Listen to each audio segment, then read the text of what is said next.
In this video, we're doing a battery drain test between the newly released iOS 26.2 and the previous iOS 26.1 on every supported iPhone generation. This test was conducted using the very same iPhones for both iOS versions. I first conducted this test on iOS 26.1, and then I conducted the test again after updating all the iPhones to iOS 26.2.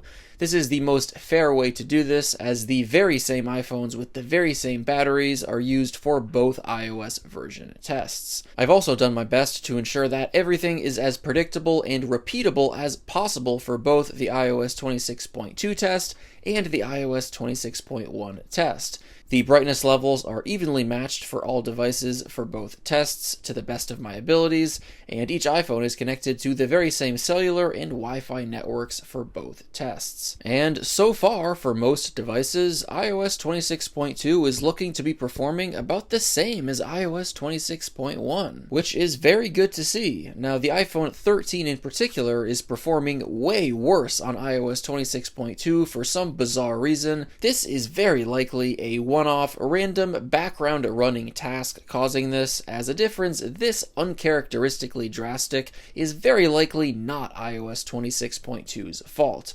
Every once in a while, when running tests like this, a device might have some background process running, throwing the results off. And I would definitely put this difference in that category, as again, a difference this drastic is very likely not iOS 26.2's fault. And guys, if you're facing any of the numerous common iOS system issues, such as being stuck on the Apple logo, being stuck in recovery mode or DFU mode, or maybe you're just having problems updating or downgrading iOS versions, today's sponsor, Wondershare's Dr. Fone, is able to fix all these problems with just a few clicks without losing any of your data. Manually exiting and entering recovery mode or DFU mode can not only be a difficult process, as it involves pressing the power and volume buttons in a very specific progression, but also some recovery mode and DFU mode states can't be exited manually. But thankfully, Dr. Fone can do so with just a click, again without losing any of your valuable data. Downgrading iOS versions is a common practice if a newer iOS version isn't performing well or is draining battery quickly, and Dr. Fone makes this process easier than ever. You just connect your iPhone to your computer, click iOS update/downgrade, then click downgrade iOS,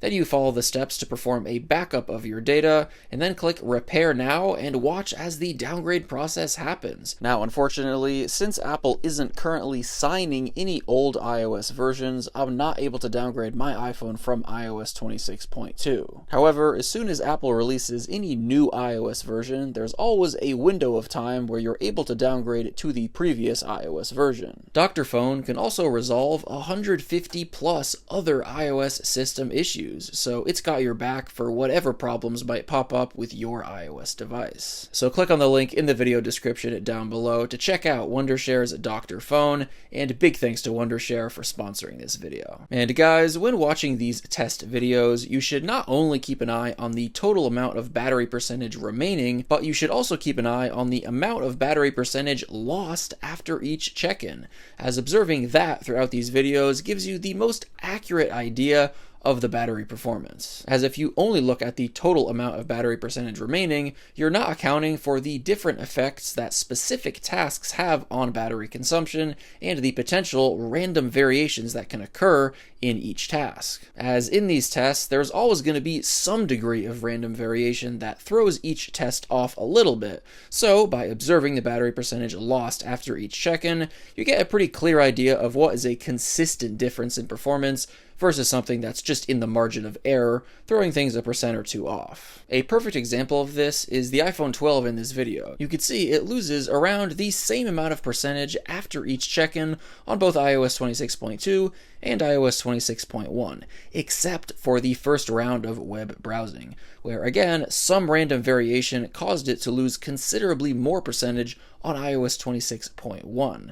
This is a perfect example of a scenario where if you just look at the total amount of battery percentage remaining, you might think that iOS 26.2 on the iPhone 12 is performing considerably better, but again, that's not the case consistently, as again, every other task after every other check-in, it lost about the same amount of percentage. It was just this one task, probably some random variable, that caused it to lose a lot more percentage on iOS 26.1. So that's just something you should always remember when interpreting the results of these videos. You definitely want to observe overall trends throughout the whole test rather than just looking at the total percentage remaining, as there's a lot of complex and kind of varying things that happen across a several hour battery test. And guys, it's also definitely worth noting that the way you should interpret the results of this test is quite different than a lot of the other battery tests on my channel, as the purpose of this video is to compare the two iOS versions to each other, not the iPhones to one another. Now, the reason I say that is that the iPhones that I'm using in this video are not brand new iPhones. These are the iPhones that I've had for years that I use in the studio for my reviews throughout the year, so the batteries in each of these iPhones have varying levels of degradation, which wouldn't be fair for a typical iPhone battery test comparison.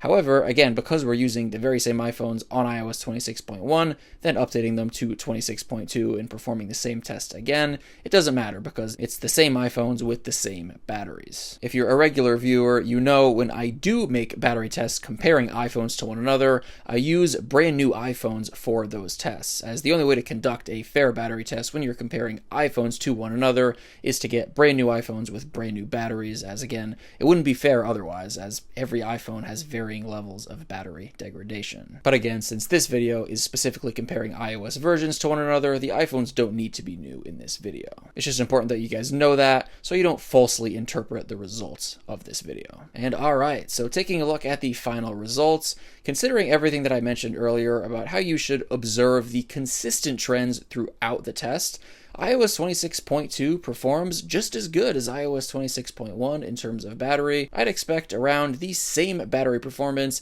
if not a little bit better. So guys, let me know your experience with iOS 26 battery life so far down below in the comments.